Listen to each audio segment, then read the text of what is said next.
Welcome to our new Crime Book Chat episode. This is really exciting, Christie. We're starting a new episode this season where we get to talk with 4 different authors about their books and about writing and life in general. Yes, it's a lot like our Corks and Conversation episodes, only I'm thinking 4 times the fun, don't you? Yes, at least. Let's hope it even extrapolates from there. What's really great is we have a great group of writers from all over the place. I know. I can't wait to hear where they're all at. I'm pretty sure they're all in North America. And I'm really loving this Zoom for that reason. So Yeah, right? Well, let's jump in with some introductions. I will get started here with Steve Stratton. If you are watching us on YouTube or happen to catch a video, he's in the bottom. Well, I don't know where he'll bottom be, left. actually. He's We don't on your know. screen. Everybody's screen looks different. Oh, that's Did right. You realize? Yeah.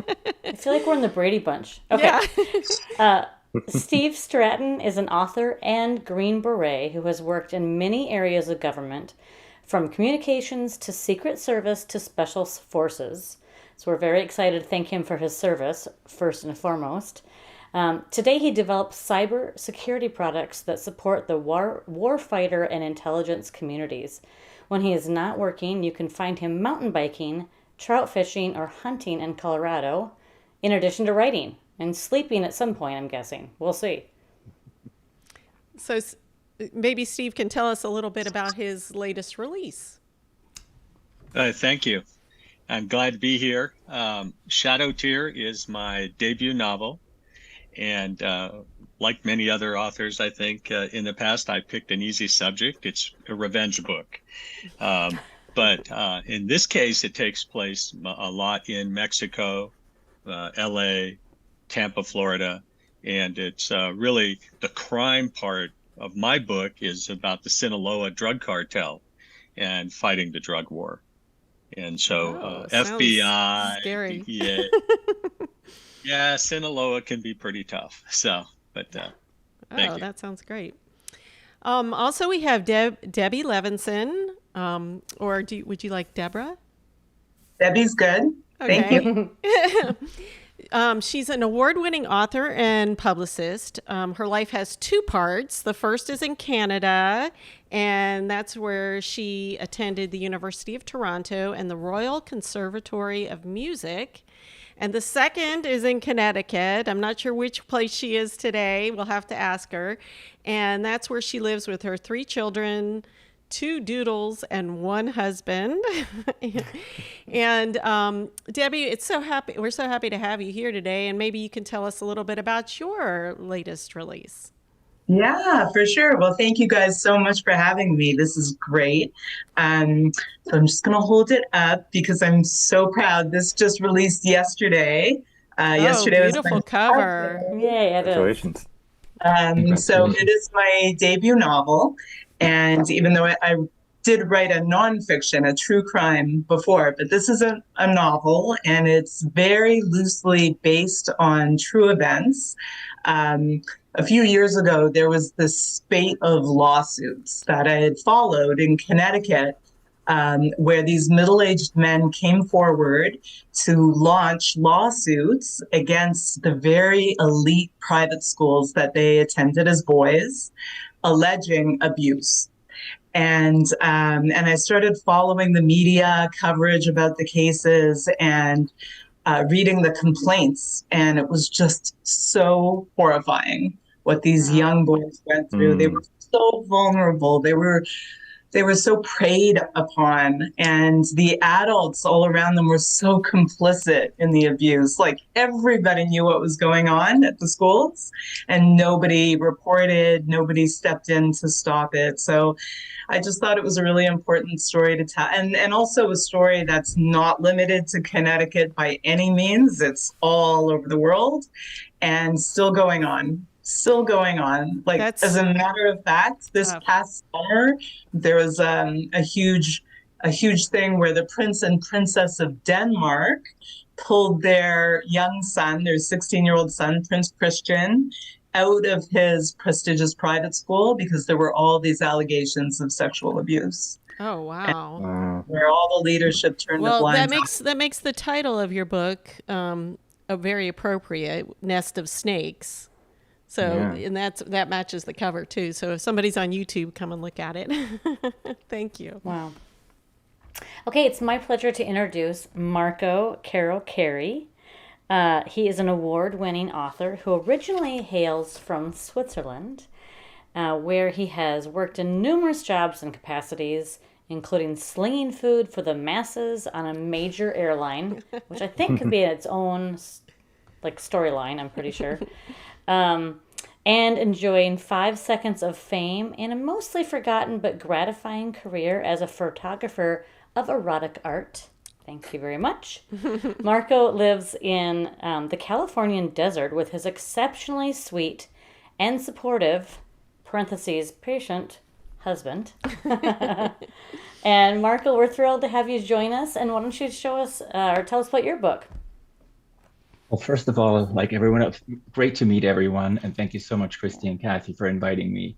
I'm talking to you from Palm Springs, and my novel is also a debut from last year called Blackout.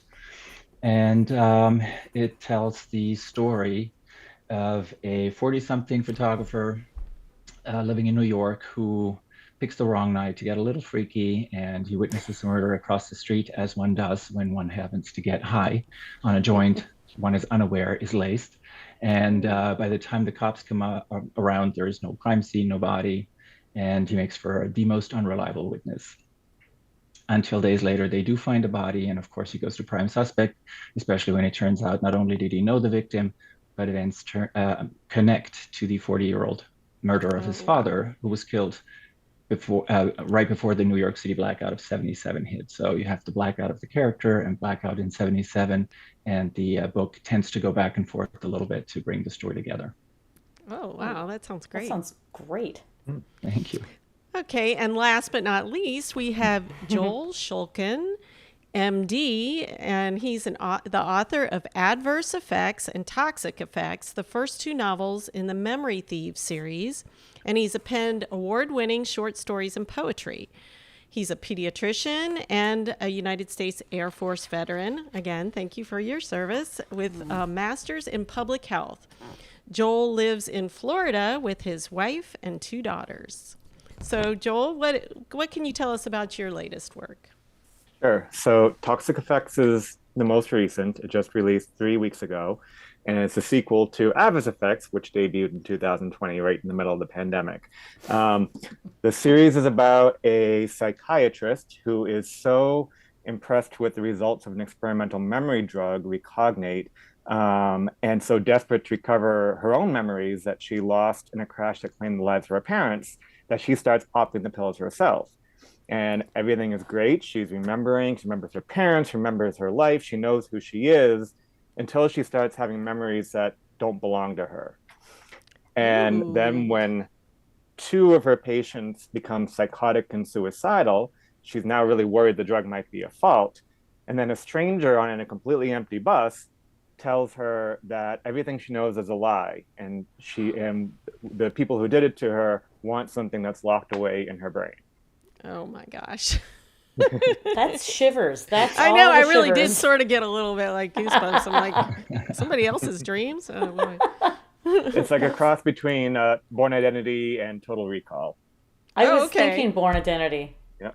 But now I can see Total Recall too. Yes.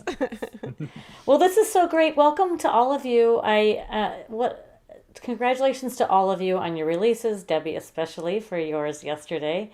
Christy and I have had the pleasure of meeting Debbie previously in Thriller Fest a couple of years ago, and we've met Marco, and it's just such a pleasure to meet Steve and Joel today. So I'll start with the first round of questions, and I'll let everybody know who is going to answer in what order, so we can try to keep our listeners' brains straight as we're all giving information. So as you all know, readers love to know where the idea for plot or characters come from. And we're wondering if you can share that with us. And then I know Debbie already mentioned where her plot had come from. So in that situation, give us an idea what comes first for you, plot or character. So you choose. And so let's start with Debbie. Definitely plot came first for me, as I mentioned, where I got the story idea from. But character was interesting. If you want, I can tell you very briefly how I came across my protagonist. His name is Brendan Cortland. Um, and so I'll tell you as background, I am a child of two Holocaust survivors. And so throughout my life, I've known a lot of other survivors, friends of my parents, and you know, I had the perspective of seeing them over the years. And, you know, when I was an adult, it sort of occurred to me that, yes, these people had had this horrific trauma in their childhood or their young adulthood. And yet they seem to be able to build these very fulfilling lives, very normal lives, if you will. They had families and careers and what have you. And so by far the majority of them were well adjusted. And then I started thinking, okay, so what happens if you take a person who's the extreme, who survived some sort of a trauma in childhood, but was never able to process it, was never able to get beyond it, and was so, chronically affected by it? What would their life look like? And so that's sort of how I built the character of Brendan, who at the beginning of the story is a very broken man. Interesting. Wow. Wow. There's so many current events too, Debbie, that I just can, I think that you can tie that into. It's sadly. Yeah, it is sad. It is true. Yeah. So Joel, I'm going to shoot to you because you're a physician. And you're writing about drugs. And I love the name of the drug that you created, because I always find the names of drugs kind of weirdly either comical or I'm not sure what. It's just the commercials and stuff. And so tell us about that. Is your work as a physician where this came from, or where did your storyline come from? So for me, it was sort of premise, character, and then plot. So I'm a developmental behavioral pediatrician, so there is a lot of overlap with neurology and psychiatry and psychology. So I do manage medications, not memory drugs, but I do work a lot with ADHD and anxiety. And so when I was doing my fellowship in Boston, I would take the bus to and from work, and I was riding the bus one day, and it was a snowy day, and it was empty bus. And this guy got on, and out of the entire empty bus, he decided to sit right behind me. And I was uncomfortable, but I could imagine, my mind started twisting and imagining if I was a woman, how creeped out I would be. Oh. Especially if he started talking to me, and really especially if he said something like, I know who you really are. Oh, God.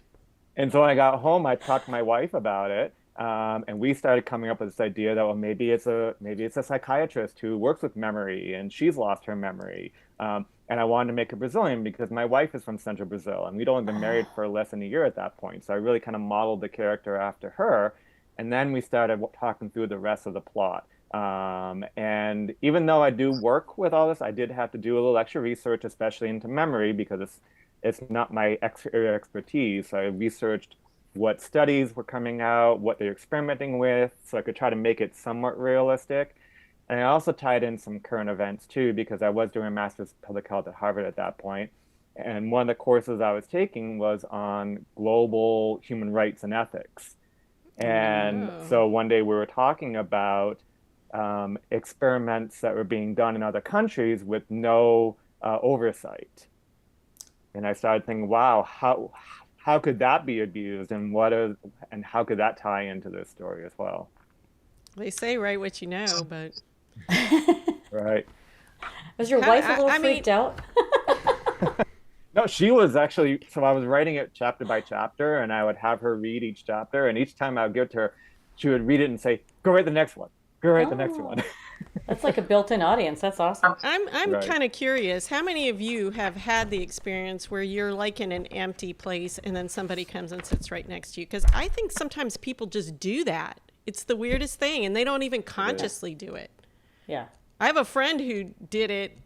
She was the person that came and sat, and she was with somebody else, and they're like, "Why did you sit here in this empty movie theater?" It's like, I don't know. There are Who is rules. kind of inherently looking for that closeness. Yeah. Yeah, there might be some people that are just drawn to it. I don't know. So Marco, in your bio that we got, it does mention your brief stint as a photographer, and I think you mentioned your character in Blackout as a photographer. True. Yes, and it has absolutely nothing to do with each other, which is the funniest thing. Often you have exactly that. You have an experience in life, and you take that, and that sort of helps you solve the crime. And for me, I didn't want that. I wanted the character to be three-dimensional, and so he had to have a job. And I thought, well, photography works. Plus, once I actually really got into writing the thing and I had my idea and I had my protagonist, I sort of wanted him to have the same sort of struggles I had. He's in his early 40s, which at the time I was. And I had not hit my peak. I was doing well enough. I made money and I could clearly support myself, but I was not famous. I'd never reached any of the goals that I perhaps had set for myself. And I asked myself, where to from here? What's happening next? And I wanted the character to have that to a point so that he's sort of rudderless in a way, but he has a support system, his friends. And then this really horrific thing happens to him that really pulls the rug out from under him, where he just is floundering. And then he sort of needs to rediscover himself, who he is, that perhaps a lot of things that he thought he knew growing up were lies, and what really happened 40 years ago, an event that he sort of still blames himself for, because he was 4. His dad got killed. He woke up during the attack and he didn't make a sound. He was shocked. He couldn't do anything. So subconsciously, he's still blaming himself for having played a part in it, rather than maybe crying out or crying for help or whatever. And he needs to come to terms with all these things. Interesting. I love it. Okay, Steve. So we are talking about, you have a long history with things, and you are writing about things that sounds like you may have had a lot of knowledge about. Yes, indeed. I have a long history with the drug war and Colombia, Mexico, Panama, Ecuador, and the inciting, in my case, the inciting incident was a real life incident. My mother was killed in a car accident, and it was drug runners in Mexico. And so, at that point, I had serious thoughts about invading Mexico. Didn't know what I was going to do, but I was really mad at that time, and trying to process what had gone on. So that was in 1993. So that tells you how long it's taken for me to I did storyboards, I did PowerPoint picture things, I did all kinds of things. And then finally my wife sort of kicked me in the shins and said, just write a book. Because I didn't have any inkling of becoming an author. Just write the book, get it out, wow. That kind of thing. And it started to grow from there. And I investigated the genre, the thriller / crime military genre, and was looking around, and it's like, wow, we've got Cortland Gentry, right? The Gray Man. We've got The Terminal List by Jack Carr. We've got all these great protagonists. Pike Logan from Brad Taylor. I need to do something different. And I'm a real fan of history and Native American history. And so my protagonist, Lance Bearwolf, is Native Crow. And so, so I've made a lot of great friends up in the Crow Reservation in Montana and the university there, things like that. And so I wanted a protagonist that thought differently and came at the world differently than, another military white guy. And so, and my guy is a military Native American, but so there's some similarity there.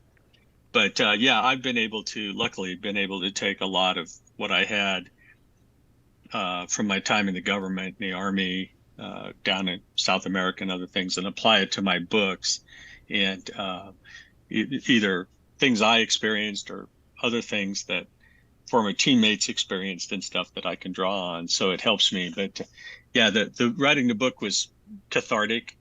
And then I got an editor, and it was really cathartic because I learned how much of the the English language that I didn't know, and I took a mentorship with Jerry Jenkins, who's down in Colorado Springs, right? Wrote the Left Behind series. Yeah. Was a former big time editor, and he taught me how to get things in proper sentence formats, things well, like that. That kind of leads me to our next question. So we can start with you. You've told us a little bit.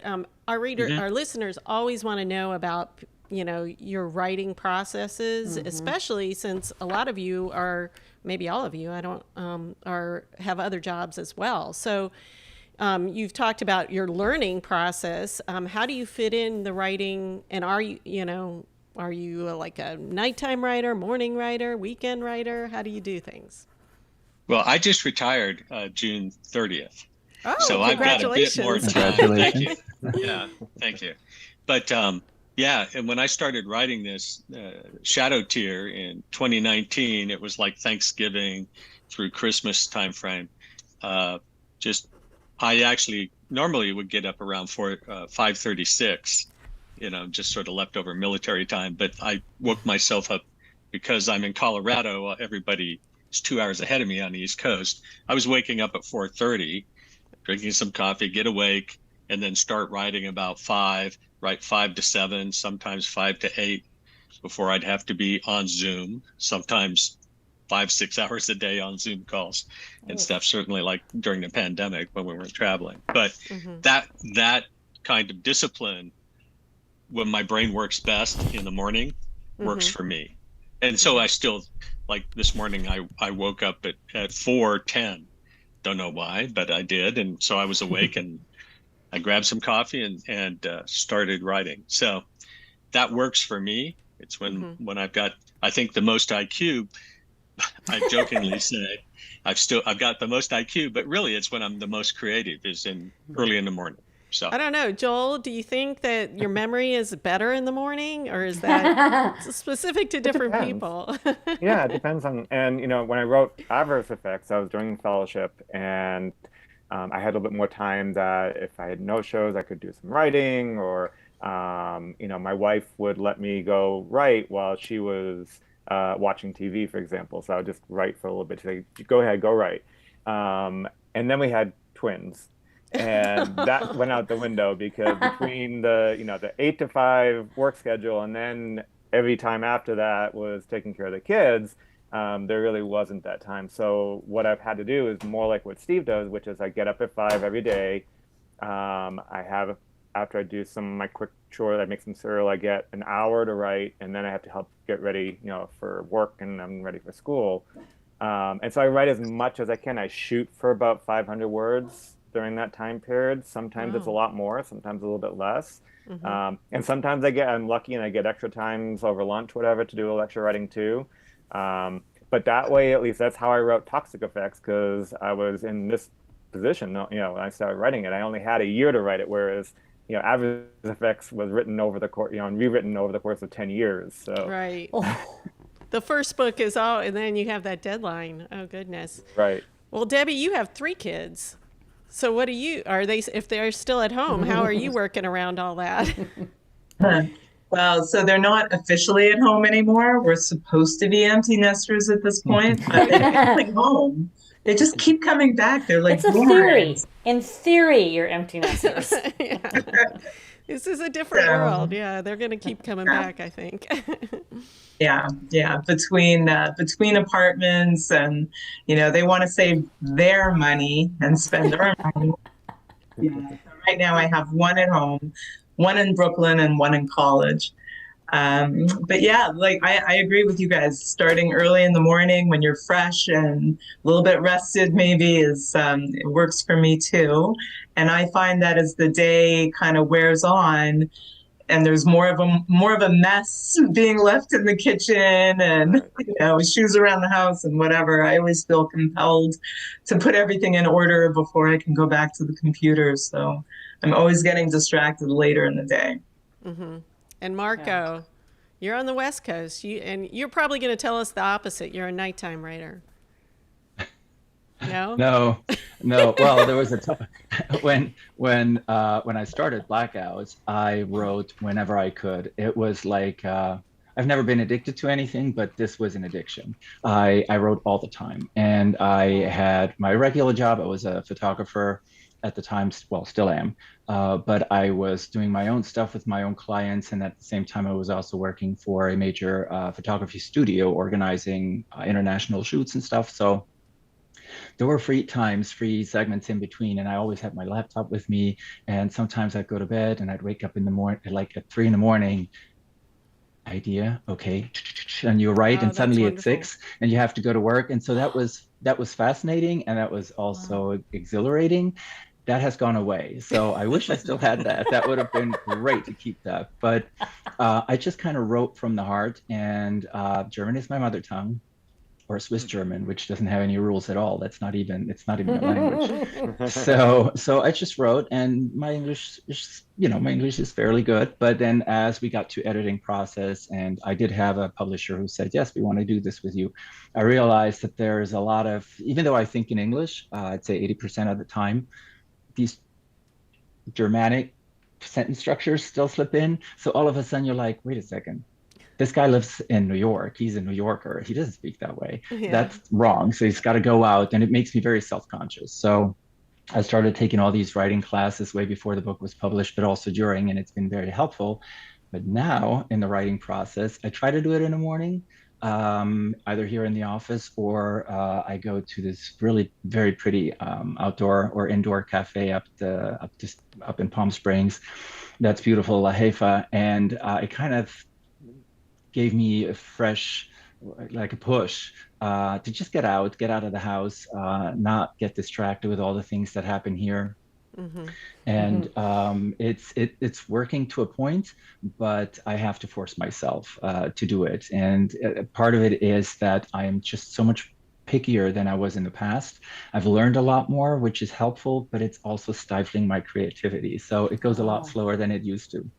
Right. It's a hard line. I mean, when we've talked to so many different authors and writing teachers, and it's like, write and then just edit. But there's people, but I'm kind of the same way. I can't just write, just random thoughts and then go back and edit it. I mean, I kind of am more methodical as well. And so then it becomes too much in your head. And so, yeah, it's good to get out to the park or the coffee shop. So I think it's time for a little beverage break. And Christie's going to get the question in the bottle behind her.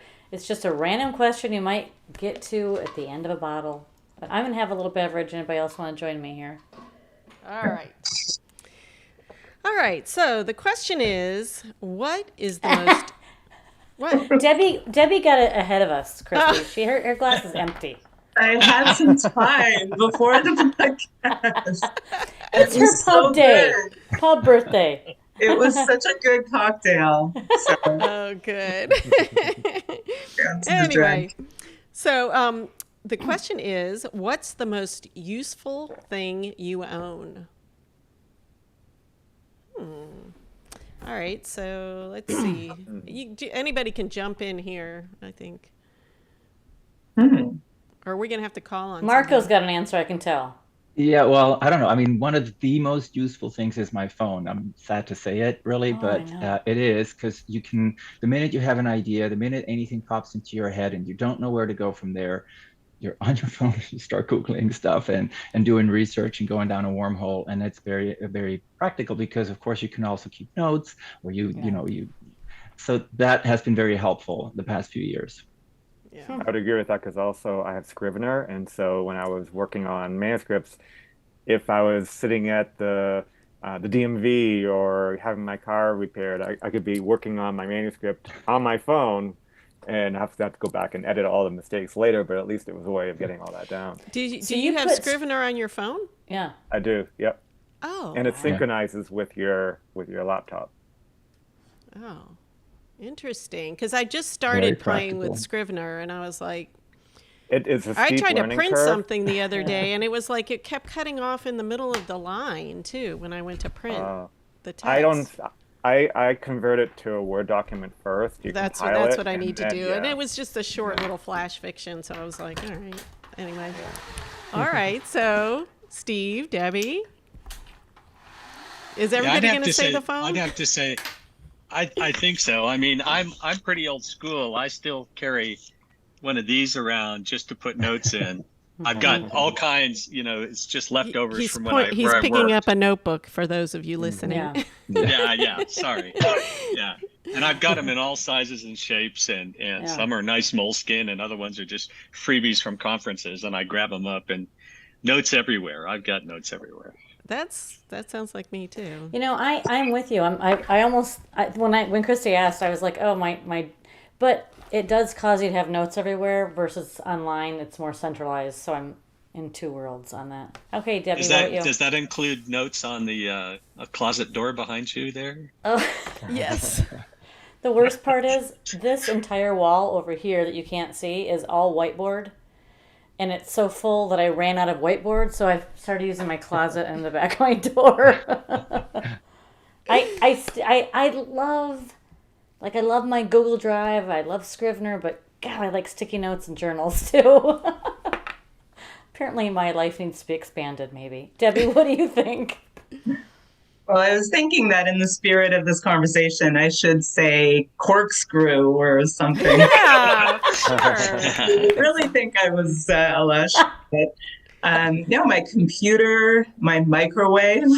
Mm. I'm thinking electricity's got to be up there, I don't know. Yeah. But that's not a thing, I guess. That's not a thing. You're just That's coming not- out that's Ian, not a that's all. thing. Wait, my dogs. Oh, yeah. They're so calming. They're so joyful. There you go. Yeah, there you go. Okay, They're I'm going to say they're my very bed. useful to a stressed out person. I'm saying my bed Yeah. because I'm ready to get in it tonight. I don't know. Okay, well, that was a fun good question, All right. Christie. Sure. Okay. Let's go on with some real questions now. So what we want to know is what about the writing and publishing industry surprised you the most? And maybe along those lines, what are the best or the most challenging parts of it? So let's start with Marco. Great. Paulo. Great. I couldn't resist. Well, let's see. Surprised. It's a tough business, I think. I felt it was, or am still feeling it is. My book was published last year, and I'm with a smaller publisher, Level Best Books, who has been great in helping me getting the book out. But as with a lot of smaller publishers, there's only so much a smaller publisher will do for you. The money's not there, the infrastructure might not be there. So I knew from the get-go, and the other authors did too, that a lot would fall on us. And I think it's actually happening all over the board now. I hear from people who are with much bigger publishers, and they say the same. A lot of promotion falls on them. So I did all that. I thought I was well prepared and found out that no, not that much.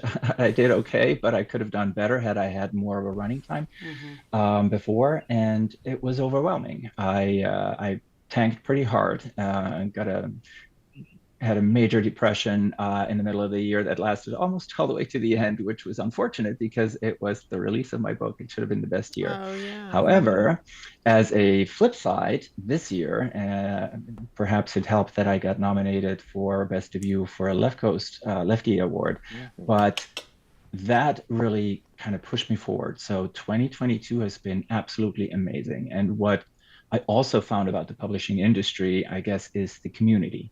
The crime fiction writing community is unreal. It's been the most fascinating and exhilarating experience I've had in a long, long time. I never expected people would welcome me as they did and support me as they have and push me forward. I've been to all the major conferences this year, from Left Coast Crime to BoucherCon at the end.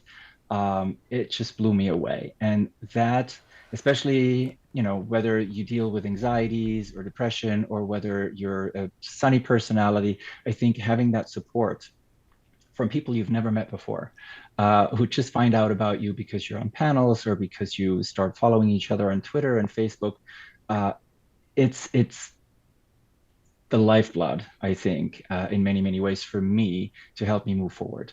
And I think if it was just the publishing industry and making sure you get your book out and then realizing you're running out of money to promote this any further, and perhaps you didn't get the sales that you were hoping, it can be very frustrating, and it can be perhaps detrimental in some ways to just how you look at everything. And the support of the writing community really helped me get over that and see things in a new light. And I've, again, had the best year. I made so many great friends. I met so many wonderful people. I'm here with you guys, which is fantastic. Yeah. So you have to tap into that, but you also have to do your work there. It's not just that, people are waiting for you, but it's absolutely there for everyone and anyone, I think. Yeah, that's Cathi, we've noticed, and we've talked about it before, how great the crime fiction. I mean, we haven't been hanging out with a bunch of other, genres, so we can't really totally compare, but we've heard that crime fictions are the nicest, Now, I think the first person that mentioned it to us was Lisa Unger, who's very well established, and she is so she, like many very well-established authors, are so mentoring to not established new authors. And I don't know if it's genre specific or not, but I find it to be the most enjoyable group of humans to get to know. I don't know if it's because we all work our demons out in our writing or what. Yeah, right. But in general, it's a pretty great group of people to be around. I mean, at any given conference, that's how we met Debbie, that's how we met Marco. You just walk up to a group of people and right away you're involved. What do you do? What are you writing? Where are you at? How can I help you? And it's so great. Yeah, totally. Yeah. Right, I think I can say for the thriller community and Thriller Fest, I felt the same way. I think that's where we met, was Thriller Fest. And I mean, just right from the start, people like Wilson of Andrews and Wilson, Brad Taylor, and other folks, just, they don't have a lot of time to spend, but they give of their time. Yeah. And the advice I got, I went similar way as Marco. They were at the point where they were looking at being in all three type, like self-published, small press, and large press, right? And now they've gone into the Christian side. And so I took the small press. Force Poseidon works with veteran authors primarily. And I learned that I had to do more than what I thought originally, as far as marketing and getting a website out there, and of course growing my base and all that kind of stuff. So that's been interesting to see and play with a bit about what works and what doesn't work.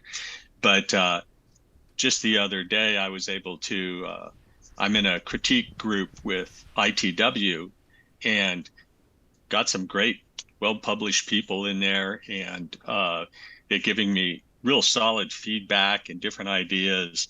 And I can even see, which is sort of strange now, that I can see that my writing is improved because of that, and because of community. If you want to be in a community, they will welcome you, and you can be part of that, if you don't get into that isolated, I'm just writing kind of crazy mode, which where I've been before. So sure. I appreciate the community a whole lot. Me and Query Manager have done the rounds a couple times, and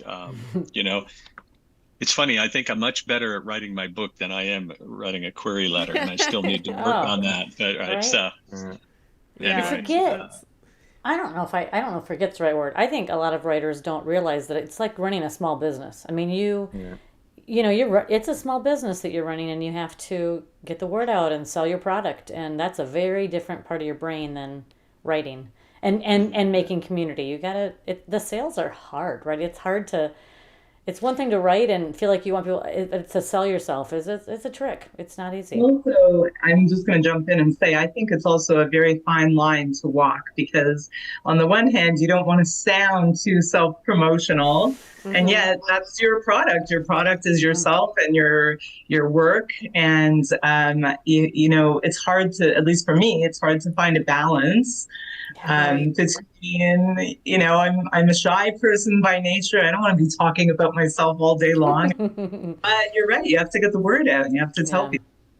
Now, Debbie, you went from, you published a nonfiction, and now you're into fiction. I mean, have you seen a big difference in anything as far as how you've had to handle that kind of promotion? And No, things? not. I mean, I started out at Thriller Fest. So that was absolutely my first taste of the whole thriller community.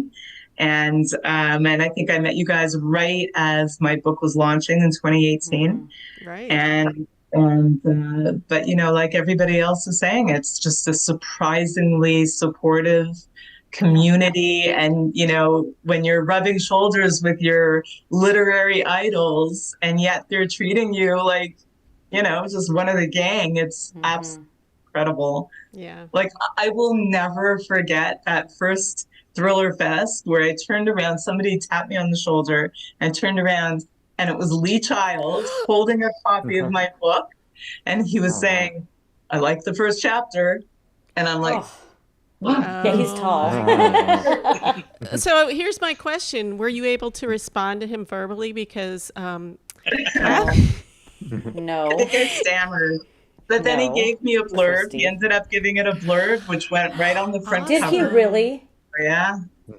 Wow. that same That's Thriller awesome. Fest is our infamous one time that Cathi was so starstruck she couldn't speak with Lee Child. She ran into him in the bookstore, just her and him, and she was so crushed because she couldn't speak. Look, she's still embarrassed years I later. am embarrassed because I was a moron. But anyway, if you're listening, it just Lee, shows that you what I meant to say was I respect and admire your work very, very much. Nice to meet you. There, now I've got it recovered. Okay. Yes. All right, Joel, what about you? Well, I mean, I don't think I have anything unique compared to what everybody else has said. And my first book, Adverse Effects, debuted during the pandemic in September 2020, and I was registered and booked and everything to go to my very first Thriller Fest that June or July, and then it got canceled. And everything that I had planned for in-person events and everything were also canceled. And I mean, I'm with a bigger publisher, bigger of the indie publishers. And so I had somehow thought that they were going to be doing a lot of, everything for me and arranging things for me. And then suddenly, the launch was there, and I was like, okay, I don't have anything. Wow. So it was a underwhelming debut.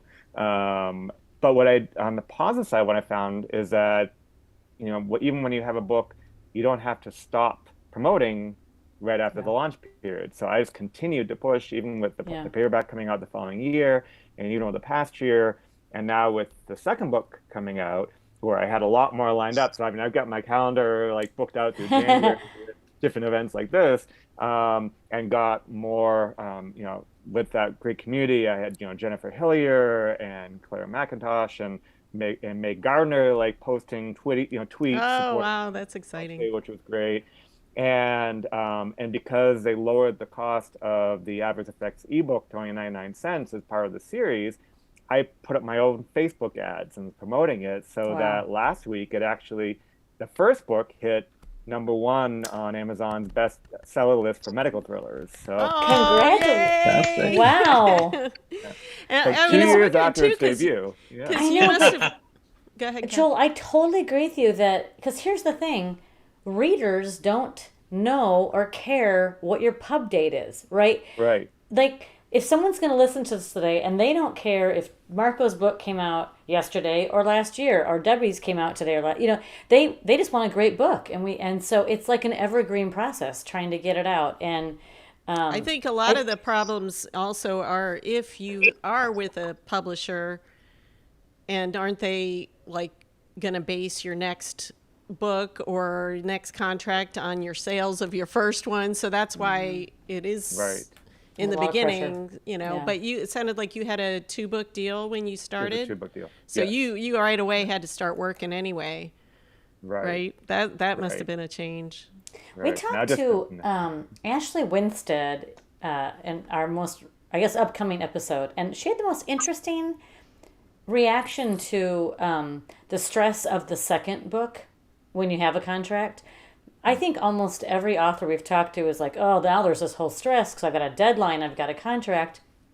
And she said she found it to be completely freeing. And I thought that was so interesting. Oh, not She me. wasn't doing a sequel, so she was doing a different Yeah. standalone, but Yeah. she just decided to write whatever yeah. she wanted, and I was like, Yeah. okay. Yeah, and I we've think never the heard that sequel- before. I think Yeah. the sequel is harder because you're trying to make it fresh and original, but still consistent with the first one. And I mean, I wrote out I thought was a great sequel and sent it to the editor, and the editor's like, nope, this is crap.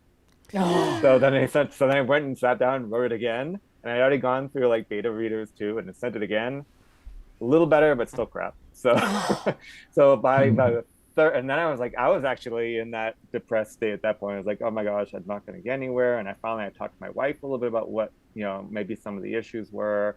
And I had my agent read it because she hadn't read it at that point because she wanted just to leave it with the publisher.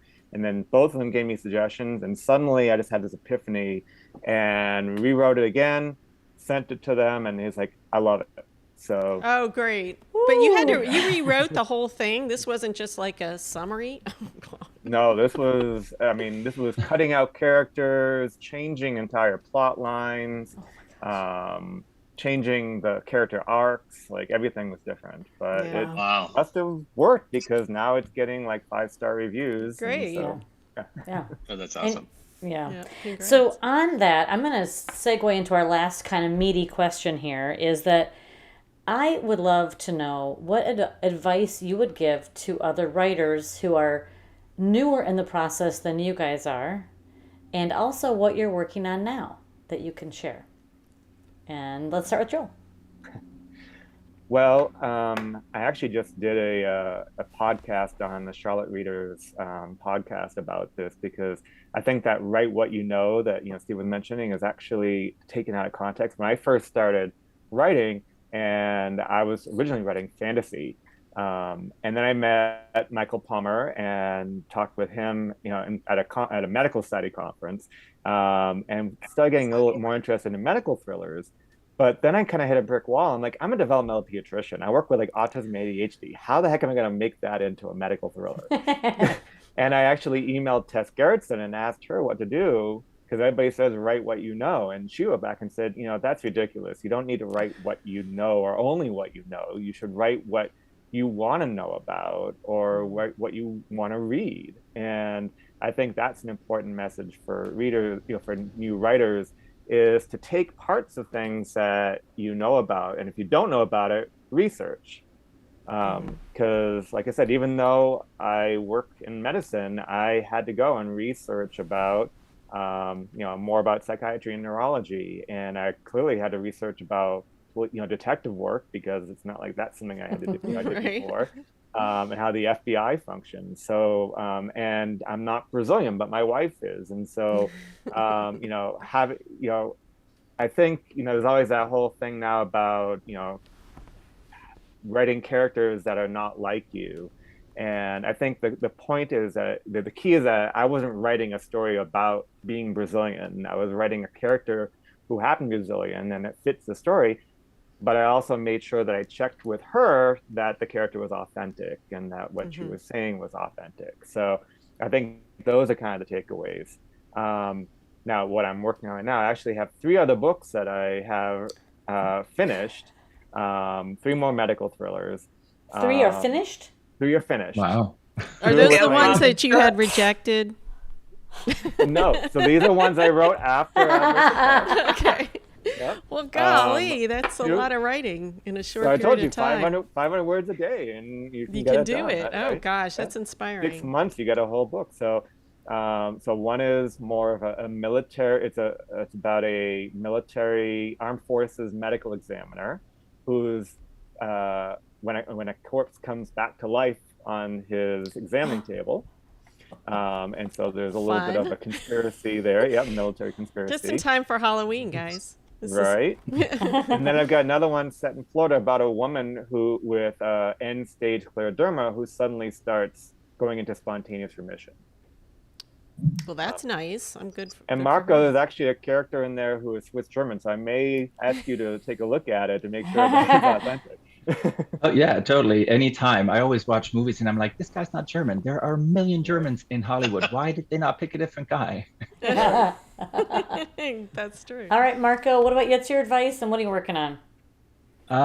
Yeah, I would say something similar. Authenticity is important. I wrote Blackout because I wanted to see myself represented in books. I love Michael Connelly, John Connolly, Dennis Lehane, Jeffrey Deaver, but I never saw a gay protagonist. And so I thought, well, okay, I write what I know, but realized very quickly I did not know a lot of things and had to research them.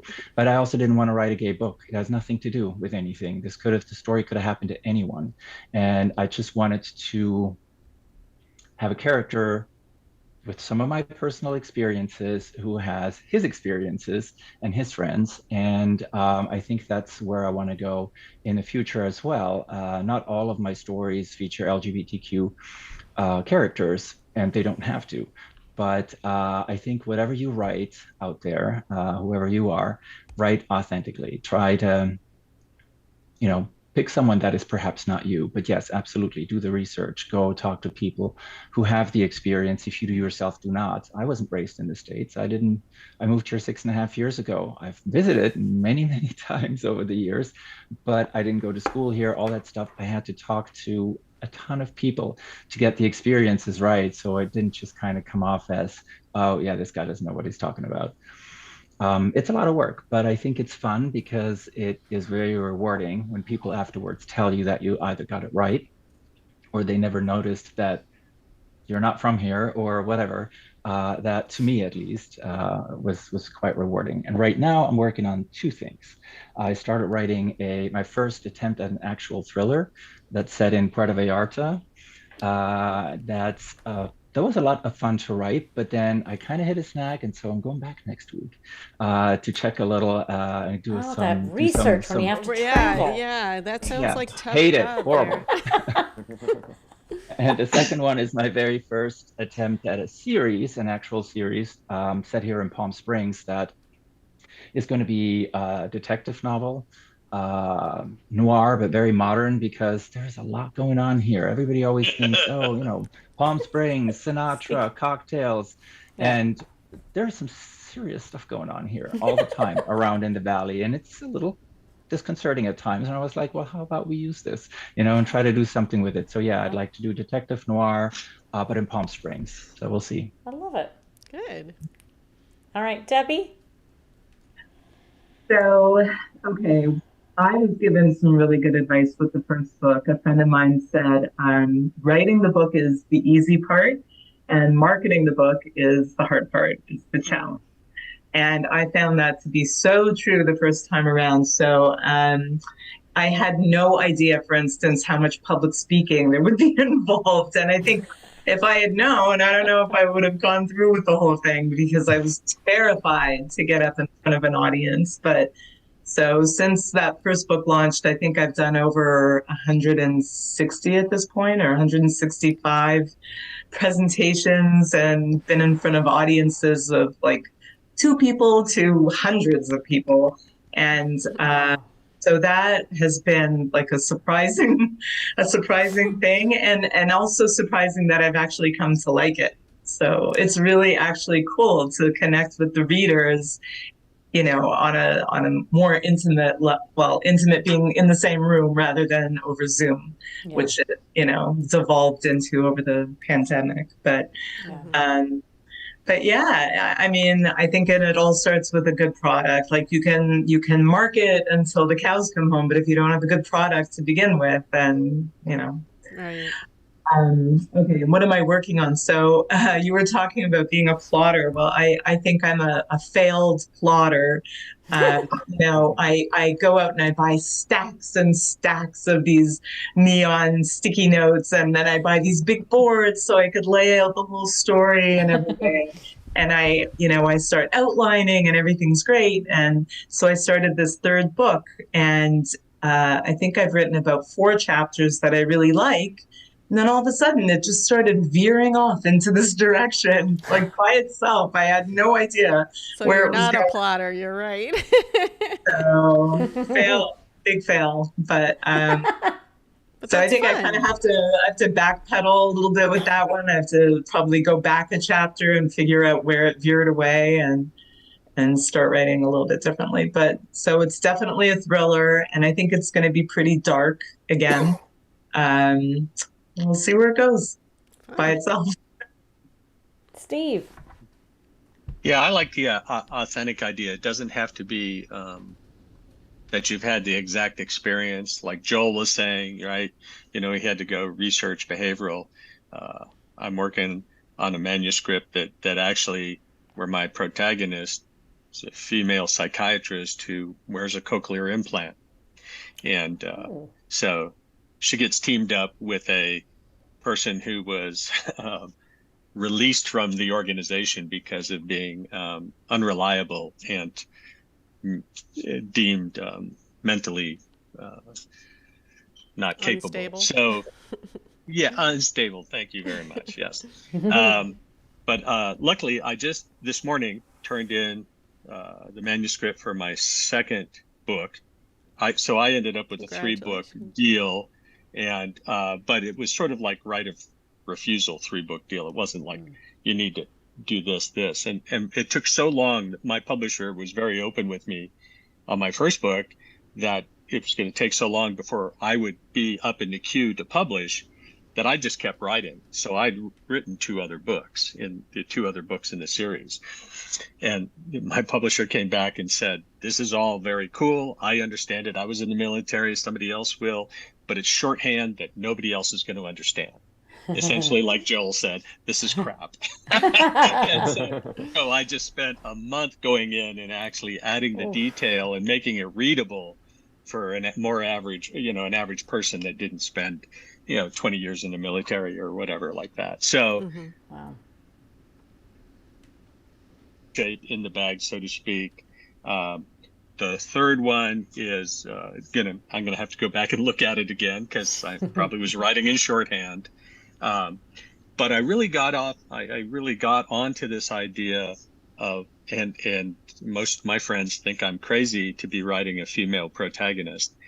But if you think about Burn Notice and Designated Survivor, remember the pair of folks in Burn Notice and then Designated Survivor, it's interesting. So far there's been more interest in that idea from people interested in movies and TV than publishers. So, but I like the idea of stepping outside my comfort zone, right? I've already got a 4th book in the Shadow Tier series already lined out. Takes place in Cuba, and Sinaloa is connected to Cuba and different things like that. Don't know if I should go on a trip to scope out the environment. I still have a clearance, and maybe it's not the best idea to go to Cuba to do a little investigation. But it's the authentic part is, I mean, I think most people don't come to writing and thinking, I would hope they don't come to writing thinking, what genre should I write in? I mean, they have something they love to read. They're, that kind of thing. And I would say also be open to opportunities. I just had a friend, we see him once or twice a year, and he came up with this idea for a historical book, but not fiction. It was a real event related to the 91 Russian coup when they were trying to throw out Gorbachev and Yeltsin and all this kind of thing. There were some companies in Denver that were involved in the communication of what was going on and stuff. So I'm open to the different ideas and different, write a novella, do this, short story, other things like that. So I'd say just keep practicing too, right? Yeah. Exactly. Keep writing, keep practicing. Yeah. Expanding and growing. Great. Okay, Christie has a final question for you. It's very serious. Very serious. Okay. So Kathy and I, when we came up with this episode, we decided that maybe it would be fun to start a crime fighting team of our own. And we want you guys to offer us one of your characters for a spot on the GOB squad. And so which of your characters would you volunteer and what role on the team would they be? And let's see, we'll start with Steve. Yeah. So in Shadow Tier, there's a counterintelligence officer, Ellie Parker, who plays a big role in the book, and then Lance and Ellie sort of get together, as she starts to understand his story and other things like that. But she's a counterintelligence officer. She's worked with the FBI and other things. So lead investigator kind of idea. She'd be a good one for the team. All right. I think you'd like her mindset. Yeah. Great. Debbie? Oh my God, I was hoping you wouldn't choose me next. Okay, we can skip. You keep thinking, and we'll go to Joel. Well, since it's funny because Heroic Measures, the one I mentioned before about the Armed Forces Medical Examiner, actually has a lot of comic book themes and superhero themes. So any of those characters actually would have been perfect. But to stick with one that are already published, I would actually have to go with in Toxic Effects, the kind of ambiguously moral character Dama Branca, who is kind of the new villain, but isn't who shares a lot of history with Dr. Christina Silva, the protagonist.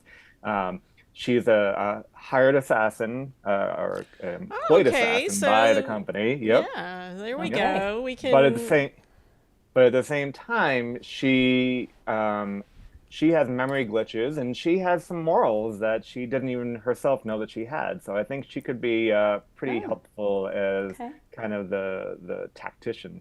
Okay, there you go. Okay, so we got the tactician, we got counterintelligence. All right, you ready, Debbie?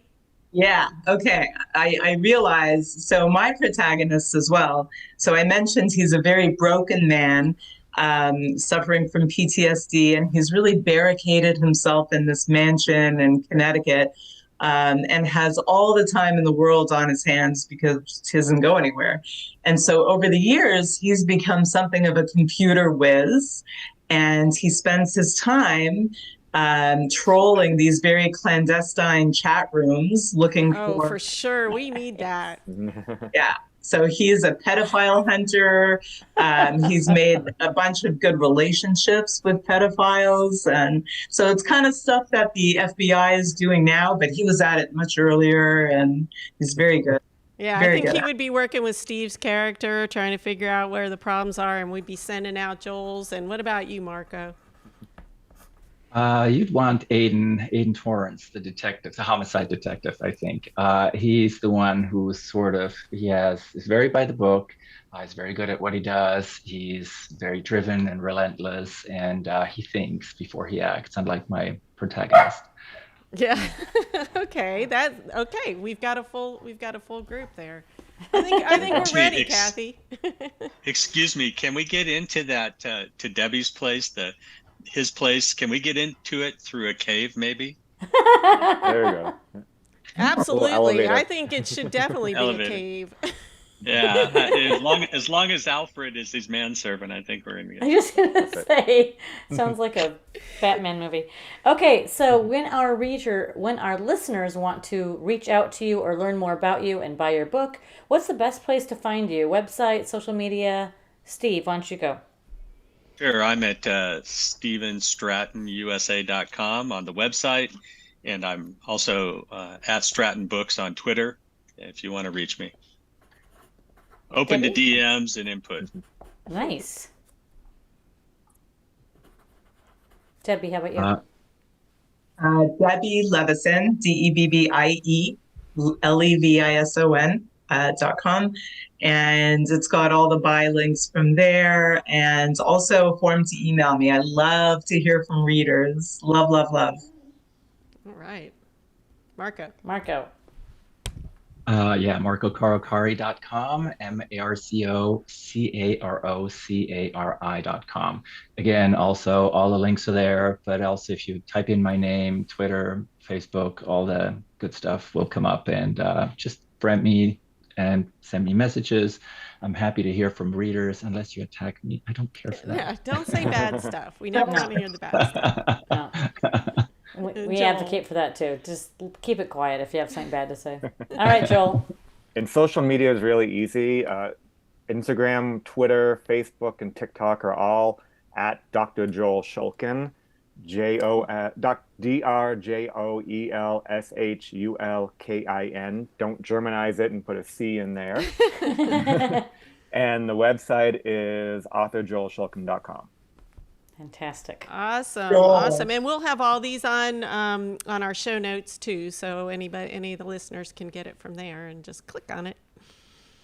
So Cool. I Are you the one that does the Twitter posts about the movies and wrong answers The only? wrong answer only, yes, that's me. I love Yep. those. I follow those along. Yeah, I And love on, That's this, so great. and on Awesome. Instagram, I make up my own themes on writing and books and publishing. My memes, I mean. Yeah. Oh, really? good. All right. Well, I'm excited be to start fun. following too.